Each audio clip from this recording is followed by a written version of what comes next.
Hey everybody, welcome to Average Guy Opinions. This is episode 130. Average Guy. I'm sorry, this is going to be a mess. And hopefully I won't cry because this has been a fucking shit year for deaths, around me at least. Everyone said how bad of a year 2020 was. Fucking 2021 is way worse for me. And it's, I don't know. Another fucking loss. Another one that feels especially unnecessary. I wasn't super tight with this person, but I knew him well enough to give some opinions and feel bad about his loss. His name was Erik Lindstrom, and yeah, I'll probably lose it because it's just such a fucking loss. He was a father of three and super smart, super funny. Um, I like I said, I didn't know him as well as a lot of people knew him, especially three other comics named Joshua Skillman and Mike Hammock and I can't even remember names right now. Mitch, I can't even remember Mitch's last name. He's one of the funniest guys ever. But they were the Four Horsemen for a while. They were doing comedy up north, northern Colorado, mostly out of Fort Collins and Greeley, and I'd see them at shows all the time. They did their own huge shows. This is like 5, 10 years ago. They would do this, and then life gets in the way, and you start getting into relationships. You can't do the young man thing you used to do, and you start having families and other responsibilities, and that happened to these guys. And eventually, they're all still doing comedy, as far as I know. Mike Hammock definitely does. Mitch Jones still does.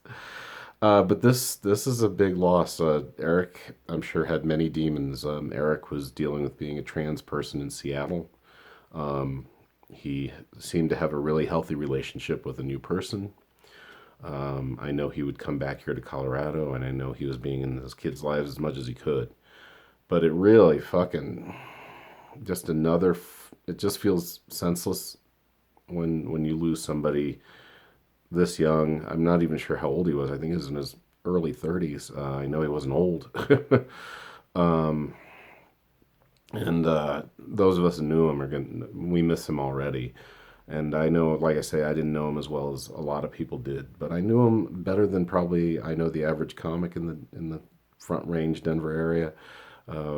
We didn't hang out, but we would definitely talk a lot when we were together at comedy shows. He was a conduit for me into the trans world because I'll call him my son, but he's also dealing with those same issues of maybe wanting to be a female, maybe just not knowing where to go with his gender and sexuality. He's still only 16, and Erik was a person we could look up to and contact if we needed advice in that world. And that's not why I'm upset. Obviously, I'm not that selfish.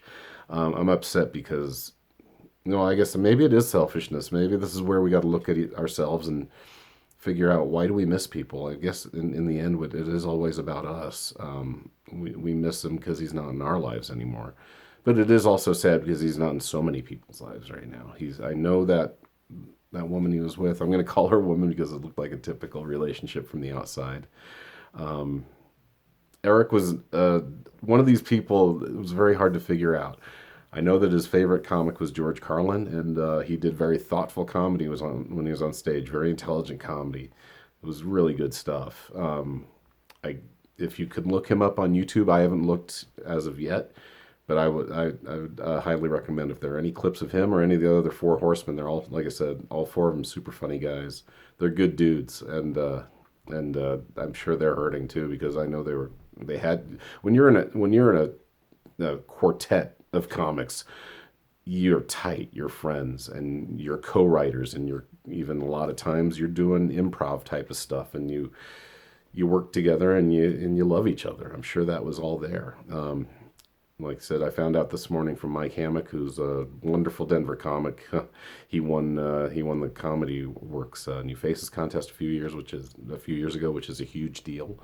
And it's a weird way to find out, but how else do you find out? We're in a digital world now, and you find things out this way. Might not have found out at all if we weren't in this digital world, but a lot of people are processing it. A lot of people have been doing comedy for more than 5 years, or So really, probably knew Erik, maybe worked with him like I got to, and just know this is a huge loss. I don't know if I can go on for another 5 minutes just talking about him. I mean, I was actually I can. Um, just interesting, fun things about him. Like I said, he's one of the most interesting, unique people I've ever known. Uh, when a lot of times when you talk to guys that are 20 years younger, uh, you run out of stuff to talk about quickly because frankly they don't have the experience or the intelligence to keep up with you. Not that, like I said, there's a reason this is called Average Guy Opinions. I'm not super intelligent, but I do have a lot of life experience, and sometimes people just you run out of shit to talk to when you're talking to a guy that, like I said, I've known Erik probably 5 to 10 years at this point. So he was in his early 20s when I had conversations with him. This guy had so much in his head and knew how to get it out there eloquently and intelligently, and they were great conversations. He what I find fascinating about him is one of the things we had in common besides comedy and besides being parents is that he was a hockey fan. He played goalie, I believe, on his high school team. I know he was a hockey goalie, and this guy, you do not picture goalie, especially now after his transformation. But even then, when he was identifying as man, skinny, just a thin dude, tough skinny, but super thin. It's like, you were a goalie? He's like, yeah, it was good too.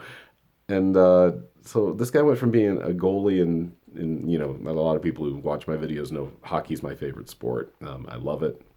And so this guy went from being a goalie to being a hairdresser and being really good and well-respected hairdresser.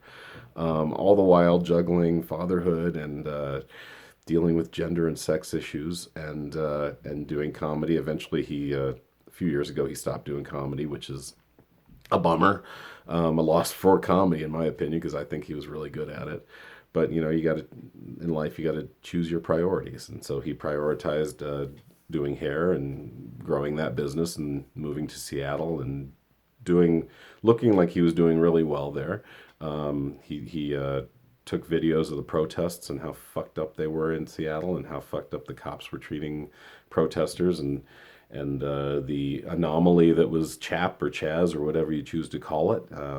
He was in there. It was interesting. So it was like having firsthand knowledge and learning about a lot of the lies that the mainstream media was putting forth about those places.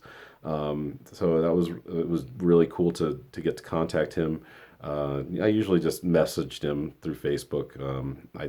And watched some of his stuff on Twitter. Saw some amazing footage of the protests, and just like I said, this is a big one. I'm proud of myself for not crying, but I want you to know that's how I feel about it, man. Just waking up this morning, I took the day off of work. I was just tired, and I wake up and my son tells me about how shit's going down in Israel, how horribly the Israeli army is just decimating often civilians in Gaza Strip, and then I kind of had to get away from that and delved into my social media, which for me is Facebook. I don't really do Twitter. I just went into Facebook and I'm scrolling along, and then all of a sudden I run into Mike Hammock's post about Erik, and I'm like, God damn it.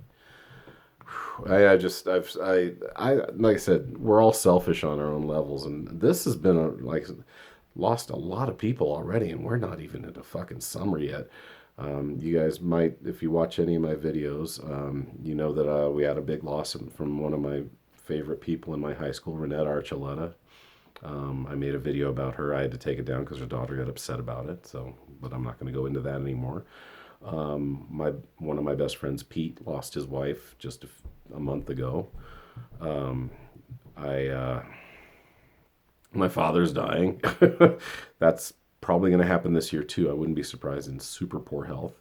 And now Erik Lindstrom. And I know there are others that I can't even remember right now. I mean, some just amazing people. It's been a shit year for people that are dying that I care about.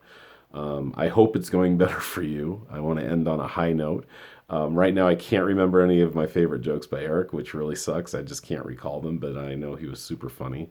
And I'd like to think that maybe he would want us to leave on a comedy note and leave laughing. I'm not going to leave you laughing, but at least I'm going to try to leave on a hopeful note. And just if you're suffering, if you're depressed, reach out, because there will be people that care. There will be people that love you.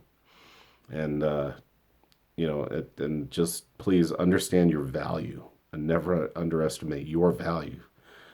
Even if you don't have self-value at that point in time, understand there are people that love you and need you. All right, you guys, thanks. Bye.